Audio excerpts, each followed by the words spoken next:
And ethnic studies is so important because it's helped me learn so much about myself. I remember, I went to the, public schools and graduated from high school here in Providence.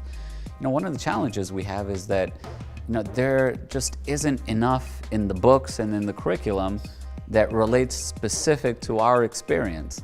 We're still not in a place today where our curriculum is tailored to students of color, and the American public school system has never been designed for diverse populations. It has never been designed to meet the needs and to teach the history of people of color.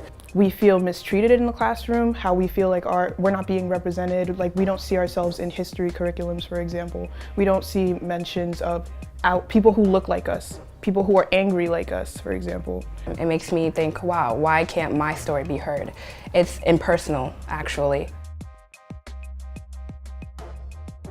2 years ago, and students here were like, look, we want an ethnic studies class. And from that day, the school department has been very on our side. I think it was literally that very same day the superintendent came down and it was like, yeah, it's something we're gonna do, right?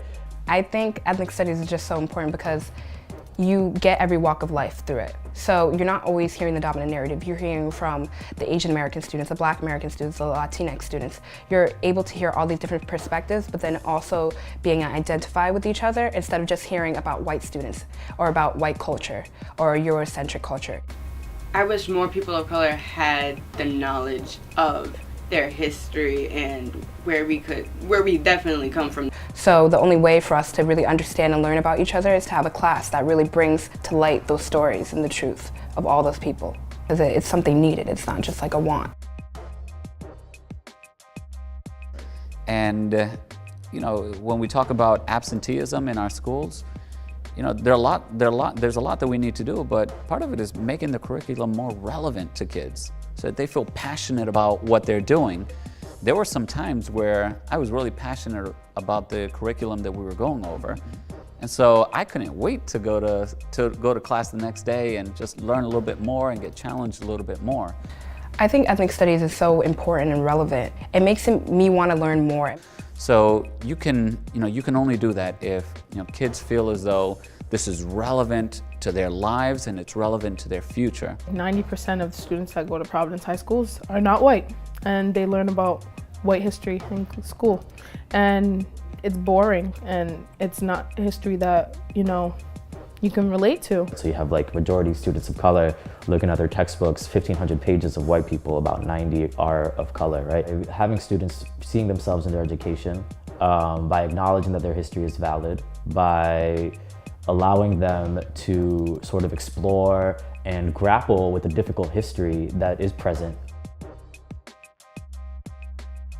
Because a lot of people don't understand systematic oppression, institutional racism. They don't know the different forms of racism in this world. History, the good and the bad, should be like no light should not be shed upon all the important parts of history, including race, because I feel like race played a big role in the country that we have today.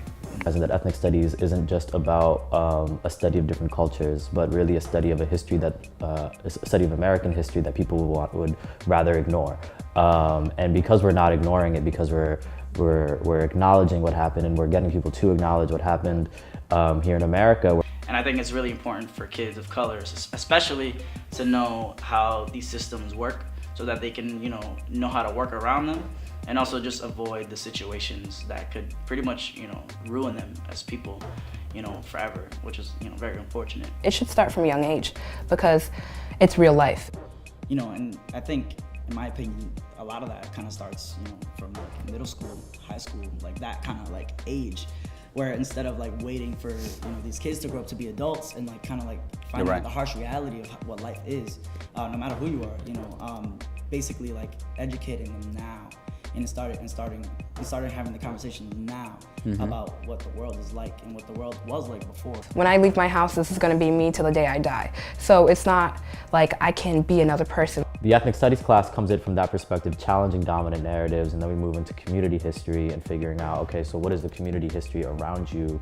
And that's kind of the thing that, I'm trying to, establish now with youth in Providence, is that I want to be able to give them the tools and the skills to survive pretty much right off the gate once they get out of high school, or even do it during high school so that they can learn how to survive, in this world and, and understand kind of like the ways that systematic oppression exists and also how racial oppression, also exists as well. And I didn't feel like I got the tools from my high school to survive in the real world. And I feel like we have a lot more stress and a lot more pain and like a lot more that needs to be addressed in our communities. It's not something that we just want this class to make people feel better. We want this class because it's healing and it's justice. I think that's something that, from my perspective, that's where the urgency is coming from. Racial inequality has produced generations upon generations of emotional trauma.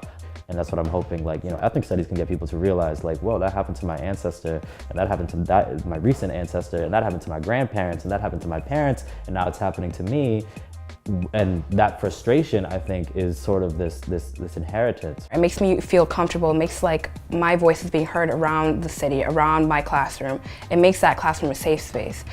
And so it's, for us here in Providence, I think, we're thinking about it as a healing journey, and I think other people around the country are also thinking about it as how can we represent ourselves in our education and how can we heal this sort of national wound by addressing that there's a wound in the first place and really thinking about how to build community around that. And I think that's something that, from my perspective, that's where the urgency is coming from. Male white students who don't really understand what's going on in the school and why there's this culture and this importance on ethnic studies would absorb that from such a young age and maybe grow and understand the culture around the city as well, and just kind of not be as uninformed or ignorant about what's going on in their school and about why students of color get mad about certain things that they say and the historical content and effect that has on us. It's important for them especially to understand this, because without this class, they're gonna go through their life not knowing much about different kinds of people and different ethnicities and different cultures. I just want non-students of color to understand that there's a world that's bigger than them. And when you're a white student learning about ethnic studies, you're looking into a world that you've never been experienced to, as far as different stories and anecdotes and just how these systematic oppression affects these people, because when you get into the real world, though it's predominantly white and those closed doors are closed on the minorities, there's still going to be minorities around you. So you need to learn how to interact with those kind of people, or though we are all different ethnicities, we're all people in general. We're helping kind of bring equality to the classroom. And that's just a beautiful moment where you get to see, young people from Providence really recognizing that they're doing profound and important work and that nationally is happening, and that it's so necessary for this country to really reconcile with itself, So the short-term goals for the ethnic studies class are a full credit ethnic studies class in every high school in the city, being taught by a teacher of color, and making it a full credit class. The long-term goals are to really get ethnic studies in K-12 education, not just in a social studies class, but really a class that is beyond the realm of social studies and into STEM and into English and into math and things like that.